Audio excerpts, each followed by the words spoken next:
I like to call it a commencement address of some sort. That's how Americans refer to functions of this nature. I greet all the officials that are here, those that I have seen, and those that I have not seen that are still on their way to this function. I greet the principal of the school, the SMT, and all other neighboring principals and SMTs that are here. I also greet the parents, the SGB of the school, and everyone that is here. I also greet colleagues from the office communication that are here. I've seen 3 of them. I don't know whether there is more than that. They like to accompany me wherever I go. They also want to go. I don't know why they do that. They are supposed to be finishing. But if you finish here around 3:30, they still have an hour to go to Pietermaritzburg and finish until it's 4:30. When the principal invited me, I was happy that for the first time I was just going to enjoy the ceremony, but then he twisted my arm and said, have 1 or 2 words to say to the student. I'm naturally shy. I know you can't believe that. I am. But most of the time I hide behind the mic, and it's another thing to address people live. So it makes you shy. But Program Director, if I was given an opportunity and I was fortunate to be these children that was celebrating today, I was going to be addressing them under the theme or a proverb that says, it takes a village to raise a child. Why am I saying that? Is that it has taken the family or the village of Mountview Secondary to be with these children for 13 years. Because that's a 13 years of schooling. Some you might have taken them from grade 8, but until today they have learned to be tuned into your rules that we have put as a villagers of the school. That includes the parents, the governing body, the school management, to say we are celebrating the 92% today because they listened to you with all that you were propelling them into as future leaders that we are celebrating today. As I start to address them, I want them to say all what they are doing and they are going to do in our absence when they are alone at universities, TVET colleges, or wherever that they are planning to do this year. I implore them to put God first, because it is by His grace that we started from grade R that we are finishing in grade 12. That is a big grace, because many of our cohorts that started with us grade 8, that started with us grade 12 last year, could not finish with us. Some passed on, some were hospitalized, some because of many problems that they encountered in the journey could not then finish and are not being awarded like you are being awarded. Some of them finished writing exams and they went and did what we warned against, the pens down parties, the range, whatever. And in Newcastle, for instance, 3 boys perished after they had come from a party. And many of the learners today, we have their statements, but that could not be issued to them directly, but to their parents and relatives because there are no more. Some are learners that on the 19th of January last week, Friday, when they received their statements, they went drinking, they spent cars, some died in that kind of an exercise. So that is why we are saying when you are alone, you are no longer with us as the villagers of Mountview Secondary. And next year, wherever you are, you must know that it will be important for you to put God first. We are also wanting you as young adults, as from this year, to take chances in life and fail big. It is very important for you to know that in life there are going to be challenges and you are going to encounter failures in life. But when you fail, you must fail big. We must say, this is her or his intention. But when he failed and fell here. So that everyone will even celebrate your failure because the intention will be very much clear as to what is it that you wanted to do. Dreaming is also allowed for you, more especially at your age, more especially when you're going to universities, trying to find out a career. And I'm saying find out because some of you have already applied, you have been accepted, but when you finish the first semester, you want to change careers and stuff like that.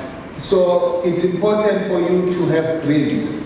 But dreams without goals are not dreams that we are encouraging, because in the process of having those dreams, in the process of failing big, we want you to be disciplined and to be consistent.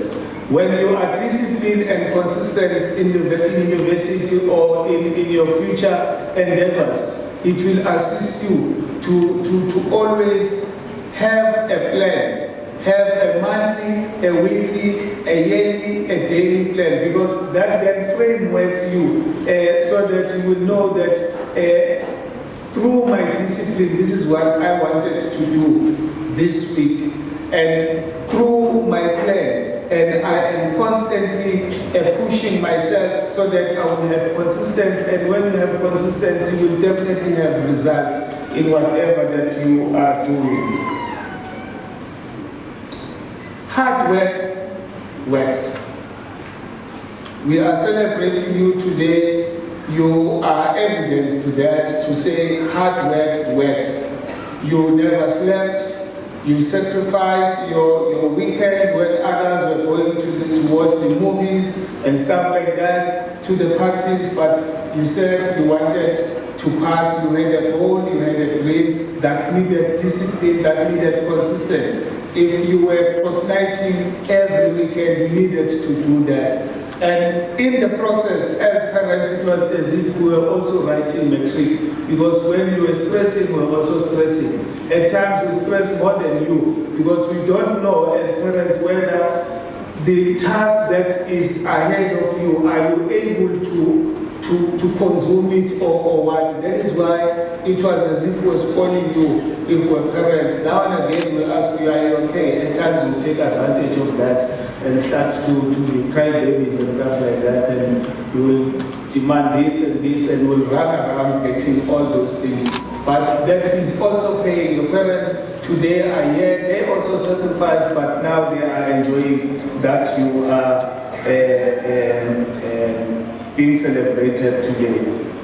When you go to varsity, you will find those that are up and down in the university, not knowing what is it that they are doing. Some of them, you will find that they've been in the university for more than 10 years without a single degree.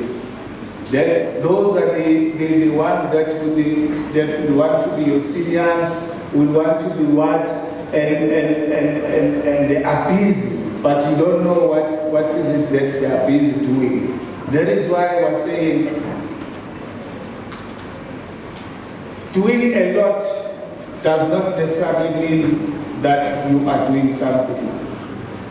We are saying to you, don't confuse movement with progress, because those are two different things. You will see some of them, they'll be doing a lot of movement and say, no, join this queue, join that queue. Some of you, because you are new in university, I'm told that there was a first year student and then encountered these students who are not passing but who are always at university. So this one wanted to do a radiographer.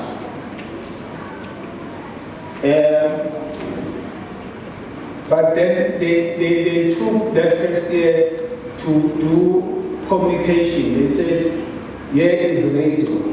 So she went in there and did radiography. But she was surprised to say, when I was at school, what made me to love this radiographer was the science that I was doing. They were speaking about bones and what. Yeah, they were speaking about microphones and stuff like that. Until the end of the semester, the poor student was doing a radiographer, but which is a radio. So those are the people who do not make any progress at the university, but are always there. Knowing so much is not that very important, but what is important is what you do with what you know. I saw that life orientation, you did very well, and even there are so many distinctions. I know that your parents have been coaching you, have been advising you. I know that the teachers have also been doing that. But now the test is on you this year to say that knowledge that has been given to you, that you have accumulated over years, what do you do with it when you are alone at the university? The most selfish thing you can do in life is to help someone. How is it selfish? Because the gratification that you get out of helping someone, no one else can feel it, and no one else knows how nice it feels except you. So we are saying, when you get there, for you to know more is the thing that you know will be for you to teach others. You will see that there will be a consolidation of that knowledge. When I'm about to close, Program Director, I want to say these children must know that in life, because there are failures that they are going to account, but always make sure that when you fall forward. You don't fall backward. Because when you fall forward, it means that you see what is it that you are going to hit, and you will be able to avoid that kind of danger. Nothing in life is worthwhile unless you take risk. But when we speak of such risk, we speak of very calculated risk, not just to take risk, but to take calculated risk. We are saying to you, never quit.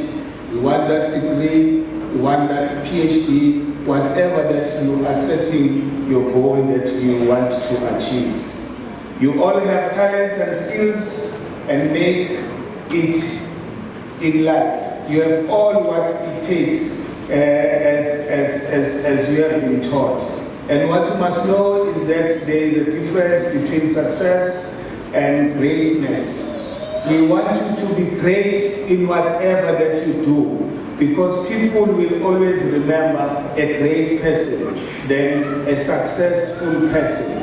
As you are going, some of you, I did not know the two learners that before I came here, now I know them. The one that got 7 distinctions, the one that got 6, the one that got 90, and the rest of the 50 of you getting above 50% and stuff like that. I now know you. I might not know your names, but if someone asks me, where were you this afternoon? I was going to say I was in Verulam. This is the school that invited me. You know what's happening in that school? There are 2 learners, the one got this, then 50% of them got this, and out of 130 something, 80 something of the learners passed. And which is what makes, you see now, I'm able to break down the results of the school because you've been great people.